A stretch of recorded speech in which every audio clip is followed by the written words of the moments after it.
The next problem asks you to decide which of the pictures shows the shape divided into fourths correctly. Okay, so I just want to talk about each of these and why they are or not divided up.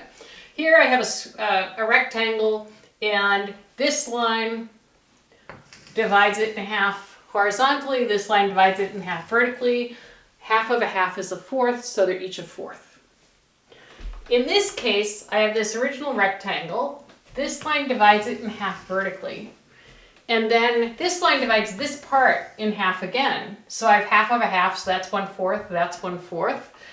On this half, I draw another vertical line, and I get two pieces, each of which is 1/4 of the original. They don't have to be the same shape, they just have to have the same area. So half of a half, no matter which shape it is, whether it looks more like a square or whether it looks more like a long narrow rectangle, it's still a fourth. Same thing happens here. I divide it in half vertically. I divide this one in half horizontally, so these are each half of a half. This, I just used a diagonal line and divide it in half. It's still half of a half, so these are also 1/4. If I have a circle, if I draw a horizontal and a vertical line, then it's divided into 4 equal pieces, so each is 1/4.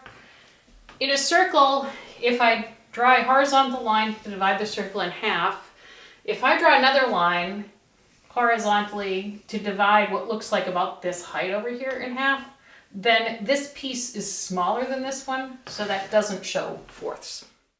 So in problem number 5 on the basic skills test, it asks you to use a ruler and measure the line to the near as best you can in inches, right?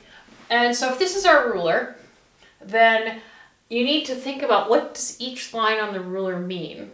Okay, so the longer lines tell you where the whole numbers are, and those are usually labeled. Most of the smaller lines on most rulers are not labeled, but they're different lengths. So the one that's between 1 and 2 that's in the middle that's longer, that's a half. Then these ones that are slightly shorter, those are fourths. The ones that are a little bit shorter still are eighths, and then the smallest ones are usually 16ths. Most rulers measures to 16ths of an inch. So when I go to use my ruler and I put it next to my line, the most important thing to start with is you must line up the 0 on the ruler with the end of the line. Okay, you don't run up the end of the ruler, but you look for the 0 on the ruler and line it up with the end of the line.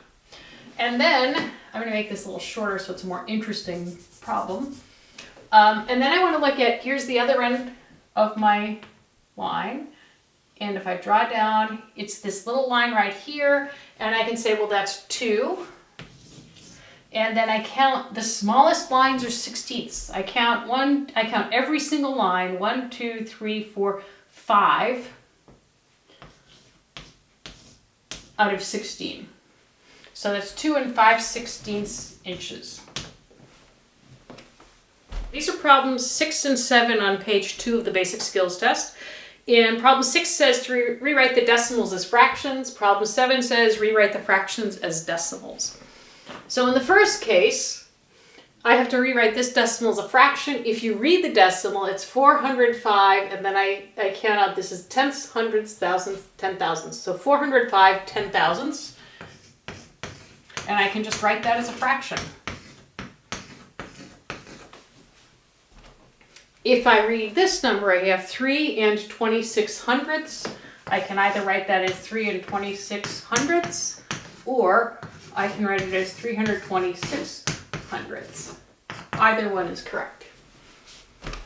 If I want to write these fractions as decimals, then the easiest thing to do is to rewrite them as a fraction with a denominator that has either 10, 100, 1000, some power of 10. So if I want to rewrite this as a fraction, I can't really write it as tenths.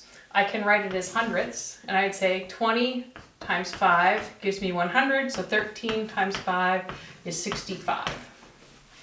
Same thing here. It's easier to write this as 100ths. 50 times 2 is 100. 11 times 2 is 22.